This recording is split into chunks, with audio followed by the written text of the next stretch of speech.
We're back. Listen, Andrew Cuomo said, quote, what do you guys think of this? He says, home ownership is the best way to build strong, vital neighborhoods. So he thinks that the key is home ownership. What do you guys think of that? I agree with Secretary Cuomo. He'll be happy to hear that. But yeah, since I'm in the mortgage industry, and people are always saying, well, you know, how can we get a home and so forth? There's numerous examples of people that have come to me, first generation, in fact, immigrants from Central America, Mexico, and they found a way to do it. Where there's a will, there's a way. For example, there's a painter that lives in North Hills. He was renting for 5, 6 years, and he just hustled. He got up at 7 and came home at 9 or 10 o'clock at night. He would paint whatever. He was in our building, and the tenants there would say, "Hey, Chico, can you come and paint our house on the weekends?" He would say, "Sure." He still does that today, and little by little, he accumulated enough cash for 3% down, and now he's living in a home in North Hills with his family.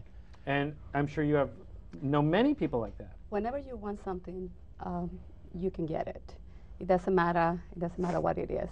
And if you want to be a homeowner, there is always an opportunity to qualify for the loan. Now listen, there have been recent studies that say that Latinos are disproportionately being rejected from getting loans, etc. Have you guys found that to be a problem?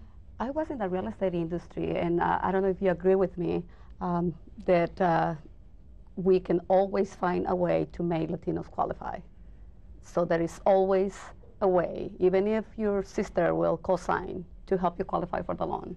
I concur. Really? I mean, yeah, I'm an entrepreneur. If somebody comes to me and says, "Hey, I want to get into a house," I'm going to find a way to get them into that house. Exactly.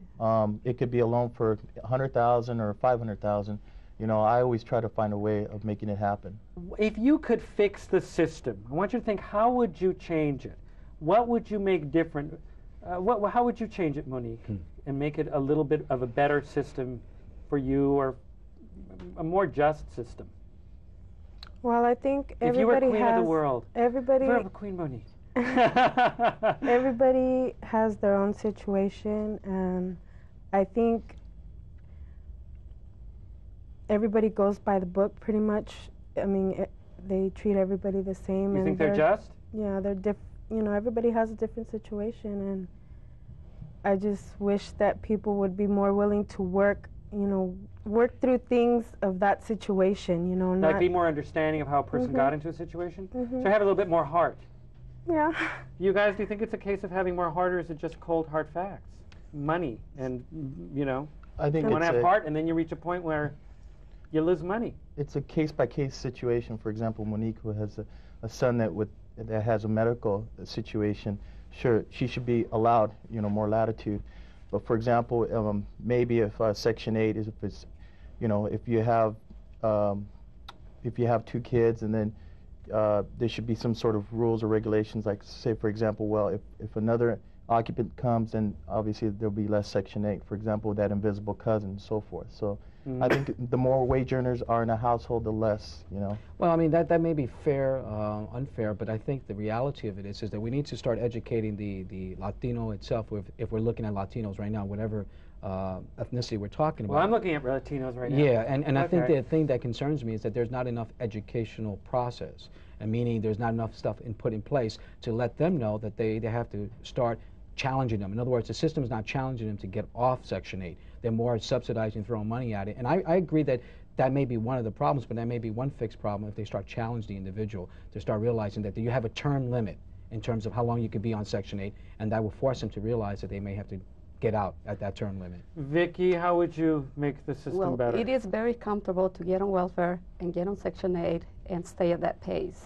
But if you really want something, you can work. I mean, I am a single mother of 2, and I had never been on welfare or applied for Section 8. Sure. So nobody can say that Sure. if you want to do it, you cannot do it. I would love to pay $78 a month for rent.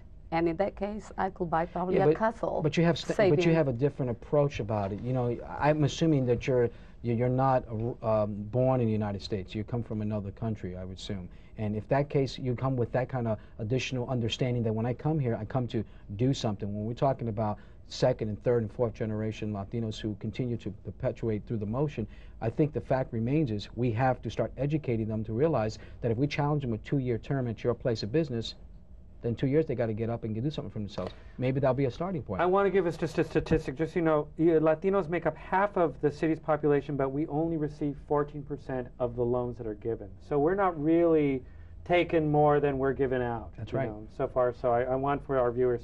We're going to be back with more Cafe California. We're talking about housing here on Cafe California. Don't leave us. Also.